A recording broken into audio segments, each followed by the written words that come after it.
This is the St. Ambroise Vintage Ale, Milsimi Vintage Ale from 2007. It's their strong ale. It can also be classified as a barley wine. I've already done a review of this. I did one early on in my initial sort of beer testing phase. I didn't quite like it back then. It had a really pronounced sort of grapefruit taste to it that really turned me off. Since then I've had beers that have had sort of grapefruit notes in it, and I've liked them. So I'm kind of hoping that my taste has improved a bit, I guess. Also, I'm sort of hoping that the taste of this beer has improved, because one of the special things about this beer is that you can age it like wine. It only comes out once a year. It's brewed in January of every year, and they've been doing this, the McAuslan Brewing Company, which does the St. Ambrose and the Griffin lines of beer. They've been brewing this since 1999, I believe, 1999 or 2000, something like that. When it first started out, it was about 12%, 12.5% in alcohol, and every year it's been steadily going down. So it looks like they've been trying to really perfect the recipe quite a bit. Try to get a perfect balance between the tastes, all the different flavors as well, still trying to keep it as a barley wine, as a sort of winter warmer kind of thing. So there is the sort of slight alcohol thing in there that's supposed to do the trick, supposed to give you a bit of a kick. So yeah, anyway, as you can see, I already have it poured. It says to have this at 15 degrees Celsius. It's probably around there. I haven't cooled this. This has basically been sitting on my shelf since, I don't know, since I got it, I think it was early on in the summertime or something like that. I've had this one sitting for a while now. It's just the perfect time to open this one, I guess, because I think it's reached the peak of how long it can cellar before it starts to go bad. I think the recommended thing was about 2 years, and it has been 2 years. It's 2009 tomorrow, so here we go. As you can see, I poured it. The head hasn't really dissipated all that much. What has dissipated is left really nice kind of thick lacing there.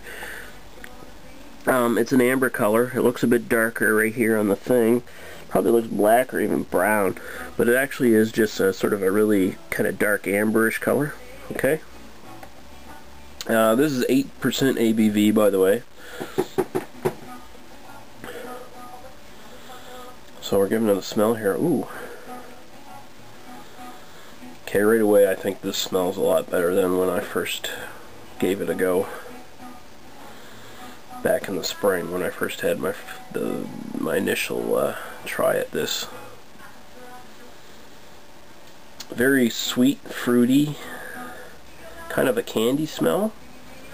It opens up right into a really nice sort of caramel smell. Really hits the back of the nose. It just,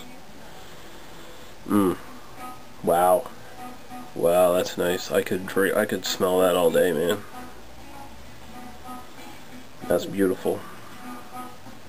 Even some sort of citrusy notes in there. Okay, well, so far so good. I'm gonna have to give her a taste now.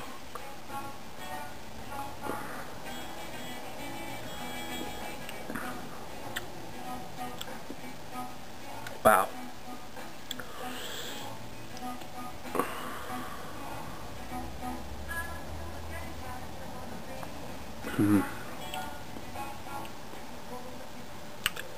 This is balanced out quite nice. I said in my initial review that there was a grapefruit taste that really turned me off. I'm not a big fan of grapefruits. Of course, my tastes have matured a bit since then. I've had several beers that have had grapefruit notes in it.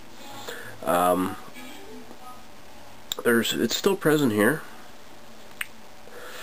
but the bitterness is sort of gone beyond the sort of initial grapefruit kind of bitterness. There's sort of highlights of more sweetness in there from the sort of caramel type flavor. Almost a dark fruit kind of flavor.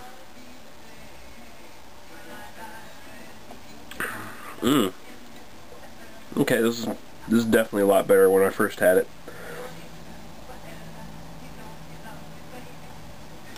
As I said, I have gotten used to the sort of grapefruit notes in beers, some of the beers I've had. And that being said, there really isn't that much of the grapefruit taste anymore in this beer. Since it has matured, it seems to have like settled. Now what I get is an alcohol sting at the back of the throat, and just a really kind of hoppy kind of bitterness. It's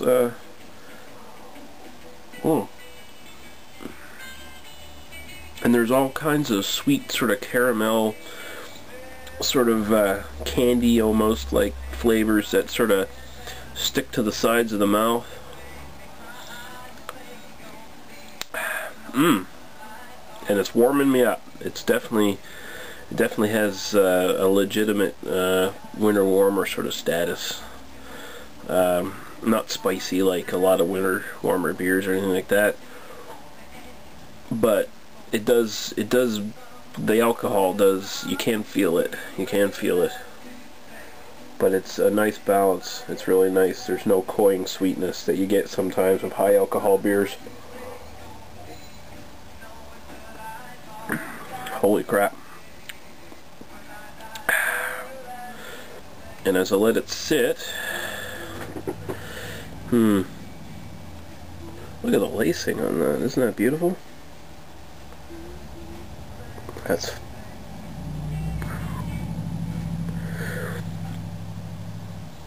I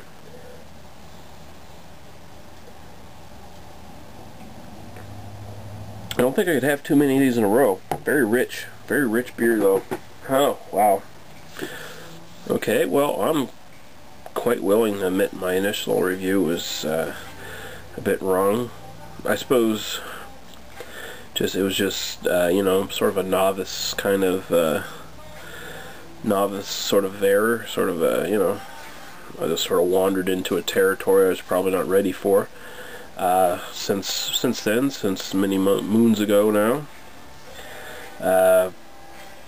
I've definitely grown to appreciate beers like this a lot more, and I'd definitely give this a 4 out of 5.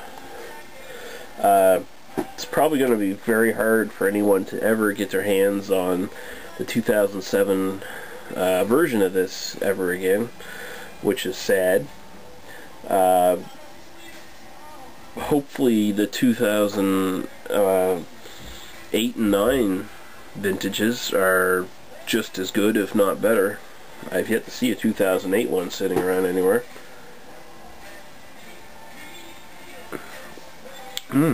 That's really good.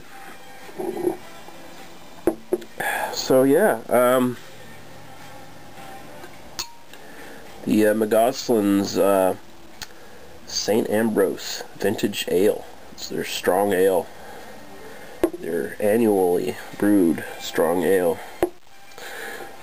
The 2007 edition, this re-review, I upgraded from, I believe I gave it a 2 out of 5 before. I'm upgrading this to a 4 out of 5. After it has set for, after it aged for, well, let's see, how many months would it be between the one I had and the one I had now? 1, 2, 3, 4, 5, 6, probably about 6 or 7 months. It's definitely made a difference. I suppose sort of part of it's my own tastes maturing a bit, but this is definitely a good example of a beer that gets better with age. St. Ambroise Vintage Ale, 4 out of 5 for the 2007 edition.